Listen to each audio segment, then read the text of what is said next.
ગુજરાતમાં થવાના હતા સિરિયલ બ્લાસ્ટ, પણ ગુજરાત એટીએસને ખબર પડી અને અનેક નિર્દોષોના મોત થાય તે પહેલાં ગુજરાત એટીએસે દબોચી લીધા આતંકીઓને. માસૂમ લાગતા ચહેરાઓને જોઈ લો, તમને લાગશે આ કોઈ સામાન્ય માણસ છે. માણસ તો સામાન્ય છે, પણ તેમના મનમાં ઝેર રેડી દેવામાં આવ્યું હતું, અને ઝેર હતું ધર્મનું. આ ઝેર રેડાયેલા યુવાનો ગુજરાતને બરબાદ કરવાનો મનસૂબો રાખતા હતા, પણ તેમનો મનસૂબો બરાવ્યો નહીં. કારણ ગુજરાત ઉપર અલ્લાહની કે ઈશ્વરની કૃપા હતી અને ગુજરાત એટીએસને મહત્ત્વની જાણકારી મળે છે અને ગુજરાત બરબાદ થાય તે પહેલાં બચી ગયું. ગુજરાત એટીએસમાં અત્યારે ચેતક કમાન્ડોનો ઘેરો છે, કારણ કે તેમની પાસે છે આ 13 આતંકવાદીઓ કોના સંપર્કમાં હતા અને ગુજરાતમાં આ પ્રકારના કેટલા યુવાનો છે જે ધર્મના નામે ગુમરાહ થયા છે. ગુજરાત એટીએસના ડીઆઈજી સુનિલ જોશી અને તેમની ટીમ રાત દિવસ મહેનત કરી રહી છે, કારણ કે તેમણે ગુજરાતને સલામત રાખવાની નેમ લીધી છે. આપણે જ્યાં ઊભા છીએ તે ગુજરાત ત્રાસવાદ વિરોધી દળ છે, એટલે કે ગુજરાત એન્ટી ટેરરિસ્ટ સ્ક્વોડ. અત્યારે ગુજરાત માટે એક ચિંતાનો વિષય છે કે જે ઉંમરમાં માણસ નોકરી શોધવા નીકળે એ ઉંમરમાં હવે ગુજરાતી યુવાન આતંકવાદી થવા નીકળ્યો છે. આવા 13 આતંકવાદીઓને ગુજરાત એન્ટી ટેરરિસ્ટ સ્ક્વોડે ઝડપી લીધા છે. અત્યારે આપણે ગુજરાત એટીએસની ઓફિસમાં છીએ. ગુજરાત એટીએસની ઓફિસ ચેતક કમાન્ડોથી ઘેરાયેલી છે, કારણ કે 13 આતંકવાદીઓ અત્યારે ગુજરાત પોલીસની કસ્ટડીમાં છે. કસ્ટડીમાં રહેલા આતંકવાદીઓ ગુજરાતમાં એક એવી ઘટનાને અંજામ આપવાના હતા કે ગુજરાત હચમચી જાય, પણ તે પહેલાં ગુજરાત એટીએસના બહાદુર અધિકારીઓએ ગુજરાતને હચમચાવી નાખવાની મેલી મુરાદ રાખનાર પાકિસ્તાનની જૈશે મોહમ્મદ સાથે સંકળાયેલા 13 આતંકવાદીઓને પોતાની કસ્ટડીમાં લઈ લીધા છે. અત્યારે તેમની પૂછપરછ ચાલી રહી છે. આ ચિંતાનો વિષય એટલા માટે પણ છે કે ગુજરાતીઓ શાંત સ્વભાવના, વેપારી સ્વભાવના છે, પરંતુ આ 13 યુવાનો ગુજરાતી મુસ્લિમ છે અને એવા પરિવારમાંથી આવે છે કે જે સંપન્ન પરિવાર છે. કેટલાક એવા પરિવારમાંથી આવે છે કે ગુજરાતના હોટલ ઉદ્યોગો સાથે આ પરિવાર સંકળાયેલો છે. તેમનો આ યુવાન ધંધો કરવાની જગ્યાએ, અભ્યાસ કરવાની જગ્યાએ જૈશે મોહમ્મદ જેવા કટ્ટરપંથી સંગઠનનો હિસ્સો કેવી રીતના બને છે. આ કટ્ટરપંથી સંગઠનનો હિસ્સો બનેલા યુવાનો ગુજરાતને હચમચાવી નાખવા માટે બોમ્બ બ્લાસ્ટ કરવાના હતા, પણ તે પહેલાં આ મેલી મુરાદને ધ્વસ્ત કરી નાખી ગુજરાત એટીએસના અધિકારીઓએ જે કામ કર્યું છે. અત્યારે કદાચ આ કામ નાનું લાગે, પરંતુ કોઈ ઘટના ઘટી ગઈ હોત તો ગુજરાત પોલીસ માટે એ નાલેશી ભરી ઘટના હોત અને કેટલાય લોકોએ પોતાના જીવ ગુમાવ્યા હોત. ગુજરાત એટીએસે આ 13 આતંકીઓને પકડ્યા. તેમની શું હતી મેલી મુરાદ અને શું કરવાના હતા તેઓ ગુજરાતમાં, અને આ પ્રકારના કેટલા યુવાનો ગુજરાતની અંદર જૈશે મોહમ્મદ જેવી સંસ્થાના સ્લીપર સેલ બની કામ કરી રહ્યા છે, તે માટે આપણે અત્યારે વિગતે વાત કરવાના છીએ ગુજરાત એટીએસના ડીઆઈજી સુનિલ જોશી સાથે. અમારી સાથે તમે જોડાયેલા રહેજો. અમે તમને વાકેફ કરીશું વર્તમાન ગુજરાત કઈ સ્થિતિમાં જઈ રહ્યું છે. નમસ્કાર સર, નવજીવન ન્યૂઝમાં તમારું સ્વાગત છે. સર, પ્રશ્ન એવો છે કે આપણે 2 વખત ગુજરાતમાં આતંકી હુમલા થઈ ચૂક્યા છે. એક અક્ષરધામ હુમલો પણ છે અને 2008ના બોમ્બ ધડાકા પણ છે.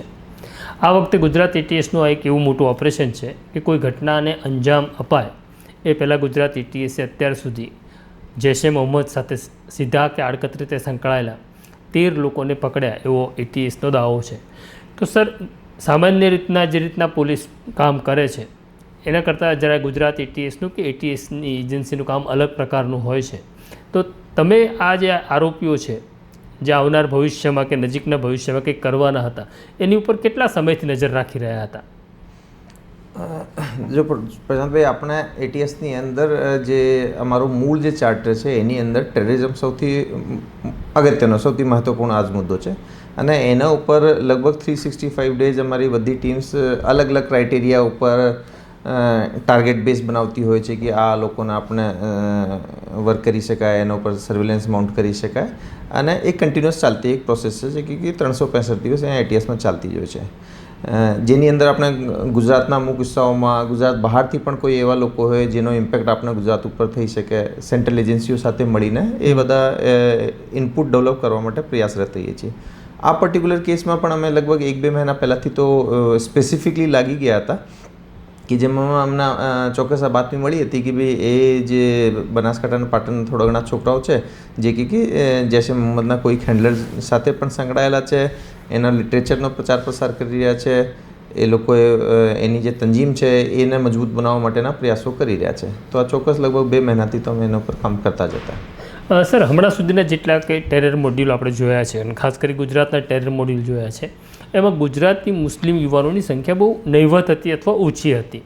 આ વખતે જે તમારું ઓપરેશન છે એમાં 13 લોકો ગુજરાતી મુસ્લિમ છે, તો આ એક ચેતવણી પણ છે કે ગુજરાતના મુસ્લિમ યુવાનોને બ્રેન વોશ કરી ટેરરિઝમ તરફ લઈ જવામાં આવે છે?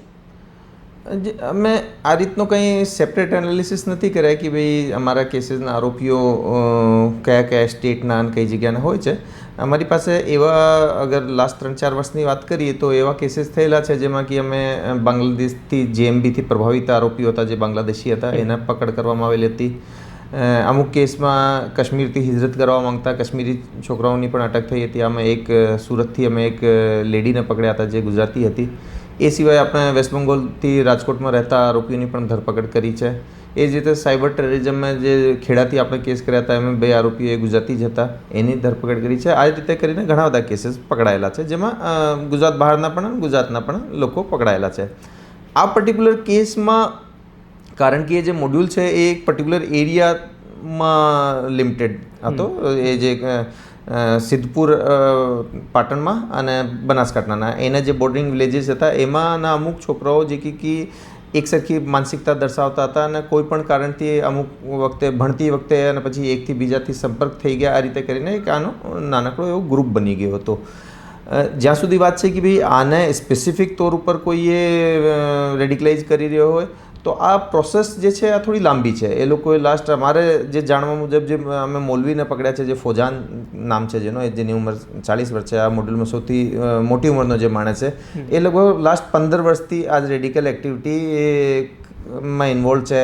જાતેથી મસૂદ અઝહરનો ઘણો બધો લિટરેચર ભણ્યો છે, સાંભળ્યો છે અને એના સ્ટુડન્ટ્સને પણ ઘણી વખતે બતાવતો કરતો હોય છે. જે રિમેનિંગ જે મેમ્બર્સ છે એ પણ ઘણા આલિમ થયેલા છે અને કરી રહ્યા છે આ કોર્सेस. તો એ પણ 3 થી 4 વર્ષ મિનિમમ એ રેડિકલાઇઝેશનની પ્રક્રિયામાં રહ્યા છે અને એ રીતે આ લોકો જે ટેરરની જે પણ કોન્સ્પિરસી પણ કરતા હતા એમાં પણ 3-4 વર્ષથી જોડાયેલા છે. સામાન્ય રીતે સર એવું થાય છે કે જે લોકો આ ટેરરિઝમ તરફ વળે છે તો ક્યારેક ભૂતકાળની અંદર કોઈ ઘટનાથી એમને હર્ટ થયું હોય અથવા ભોગ બન્યા હોય, એવું કોઈ આ લોકો સાથે થયું છે? ના, એવું કોઈ પણ આની જોડે કોઈ પર્સનલી થયો હોય કે આને કોઈ પરિવારમાં થયો હોય કે ગામમાં થયો, આપણે પણ જાણીએ છીએ કે આવી કોઈ ઘટના પણ અહીંયા બનતી નથી. તેમ છતાંય જે રેડિકલ લિટરેચર છે આનો પર બહુ વધારે પ્રભાવ થયેલો છે. પણ આમાં સર સૌથી નાની ઉંમર જે છે મારા ખ્યાલથી 18 વર્ષને 4 મહિનાનો પણ એક યુવાન છે. તો આટલી નાની વયમાં આ લોકોને આ કટ્ટરપંથી તરફ વાળવા, કટ્ટર થવું, આનું બ્રેન વોશ કરવાનું કામ મુખ્ય કોણ કરતું હતું? આ મોડ્યુલમાં કોઈ મુખ્ય માણસ એનો બ્રેન વોશ કર્યો એવું નથી. જે તમે 18-19 સાલની જે સૌથી ઓછી ઉંમરના 2 છોકરાઓની અગર વાત કરીએ તો એ છોકરાના લગભગ એ 8-10 જાતેથી ઇન્સ્ટા અકાઉન્ટ રન કરતો હતો ડમી નેમ્સથી અને એના પર ઘણો બધો મસૂદ અઝહરનો મટીરિયલ પ્રચાર પ્રસાર કરતો હતો. જાતે આનો લિટરેચર ઘણો બધો ભણ્યો છે.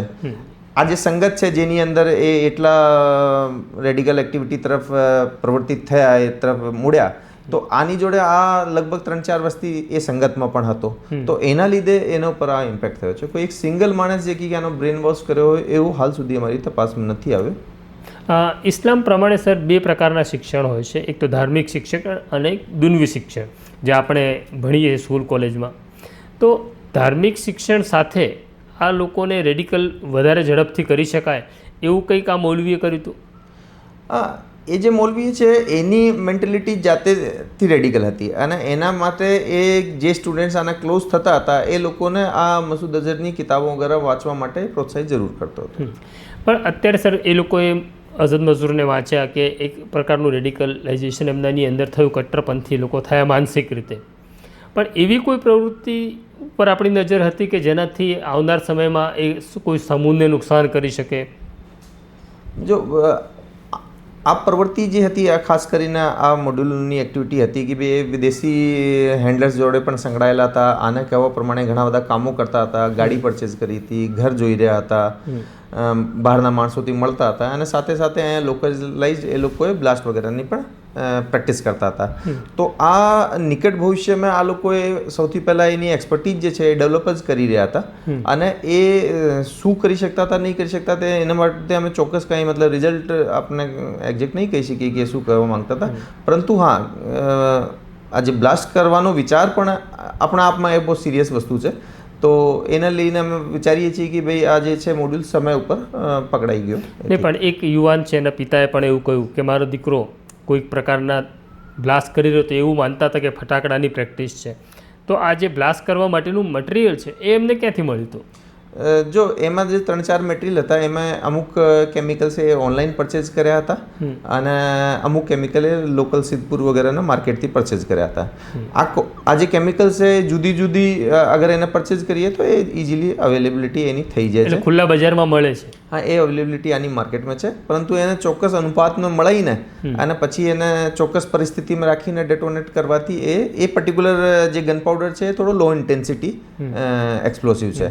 પરંતુ આ લોકોના જે પ્રયાસ હતા, જે મેં એક બે વખતે પોઈઝન બનાવવાનો પણ પ્રયાસ કરતા હતા જે કે બહુ સક્સેસફુલ નથી થયો, તો આ લોકોએ કન્ટિન્યુઅસલી એના જિહાદનો જે આનો ઉદ્દેશ્ય છે એને પાર પાડવા માટે આ એક્સપ્લોસિવ માટે રિસર્ચ કરી જ રહ્યા હતા. એટીએસે પોતાની તપાસમાં એક એવો દાવો કર્યો છે કે જૈશે મોહમ્મદનું એક સેન્ટર અને જૈશે મોહમ્મદની પ્રવૃત્તિ એ લોકો ગુજરાતમાં એસ્ટાબ્લિશ કરવા માગતા હતા, તો એવી કઈ બાબત મળી આપણને આપણી તપાસમાં કે જેનાથી આ લોકો જૈશે સાથે સંકળાયેલા હોય એવા પુરાવા મળે? જો એ લોકોનો ચોક્કસ માનવો છે કે જૈશે મોહમ્મદના હેન્ડલર જોડે સંકળાયેલા હતા, જેની જોડે એ ઇન્સ્ટાગ્રામ પર, ટેલિગ્રામ, વોટ્સઅપ ઉપર હતા, જેમાં +92ના નંબરથી એ ડાયરેક્ટલી કોન્ટેક્ટમાં હતા. સાથે સાથે જૈશે મોહમ્મદના હેન્ડલર ના કહેવાથી એ લોકોથી બહારથી માણસો પણ મળવાના આવેલા હતા, એ લોકોને ફંડિંગ પણ આ જ રીતે થઈ હતી. સાથે સાથે એ લોકોએ જે દારુલ ઉલૂમ ગુજરાત જૈશે મોહમ્મદ નામથી જે તંજીમ રાખી હતી, એક સ્ટ્રક્ચર્ડ એક ઓર્ગેનાઇઝેશન એ લોકોએ બનાવેલો હતો અને એ જે મસૂદ અઝહરના નામે પત્રો લીખતા હતા યા પછી એ જે લિટરેચરનું ટ્રાન્સલેશન કરી રહ્યા હતા, જે જગ્યા ઉપર એ તકરીરો કરતા હતા ત્યાં પણ જૈશે મોહમ્મદનો જ ફ્લેગ લગાવીને પછી તકરીરવાળો કામ કરી રહ્યા હતા. તો આ બધી ચીજો એક ઇઝીલી આપણે એનાથી ઇન્ટરપ્રિટેશન કરી શકીએ કે ભાઈ એ લોકો પાસે લિટરેચરથી માંડીને દરેક વસ્તુ જે છે જૈશે મોહમ્મદ તરફ ઇશારો કરે છે. ઓકે સર, તો આ જૈશે મોહમ્મદનો કોણ છે હેન્ડલર અને ક્યાંથી ઓપરેટ કરી રહ્યો છે? એ જે જૈશે મોહમ્મદનો હેન્ડલર છે એ +92ના નંબરથી વાત કરે છે. આ લોકોના કહેવા પ્રમાણે અને એના જે આપણે ટેકનિકલ એનાલિસિસ કર્યા છે એના પ્રમાણે પાકિસ્તાનથી ઓપરેટ કરે છે. એ પાકિસ્તાનથી ઓપરેટ કરે છે. અને કોઈ ફંડ આ છોકરાઓને મળ્યું હતું? હા, એ અમે આપને પહેલાં પણ કીધા કે આ લોકોને 3 લાખ રૂપિયા એક ડેડ ડ્રોપ થયા હતા, જેમાંથી એને ગાડી પરચેઝ કરવાની હતી, એ લોકોએ ગાડી પણ પરચેઝ કરી હતી અને પછી જે ઘર ભાડે લેવાની કાર્યવાહી કરતા હતા એના માટે પૈસા એને મળ્યા હતા. સર, આપણી તપાસમાં એવું આવ્યું કે લોકો કોઈ કાર બોમ્બ બનાવવાના હોય, કારણ કે ભૂતકાળમાં આપણે ત્યાં કાર બોમ્બ ફૂટ્યા છે 2008ની અંદર. ના, હાલ સુધી આવ્યો કોઈ તથ્ય અમે તપાસમાં નથી આવ્યો, પણ કાર લીધી છે અને અલગથી આ ગ્રુપનો એક છે જે કે પ્રેક્ટિસ કરતો. આપણે જે પહેલું ઓપરેશન કર્યું એ મહેસાણા પાસે આવેલું નંદાસણ ગામ છે, નંદાસણ ગામમાંથી 2 લોકોને ઉપાડ્યા. એ જ દરમિયાન રથયાત્રા પણ નજીક હતી, એટલે સામાન્ય લોકો એવું માને છે કે રથયાત્રા હતી ત્યારે આપણે ઓપરેશન કર્યું. આ બંને વચ્ચે કોઈ સંબંધ છે કે આપણું ઓપરેશન લાંબા સમયથી ચાલતું હતું અને આ થવું એક સંજોગ હતો? હા, એ બિલકુલ એક સંજોગ હતો, કારણ કે આપણે હું શરૂઆતમાં આપણા પહેલા પ્રશ્નમાં કીધું કે અમે લગભગ 365 દિવસે એક એક્ટિવિટીમાં મતલબ એક્ટિવલી વર્ક કરતા હોઈએ છીએ અને આ પર્ટિક્યુલર મોડ્યુલ ઉપર લગભગ 1.5-2 મહિનાથી કામ કરતા હતા.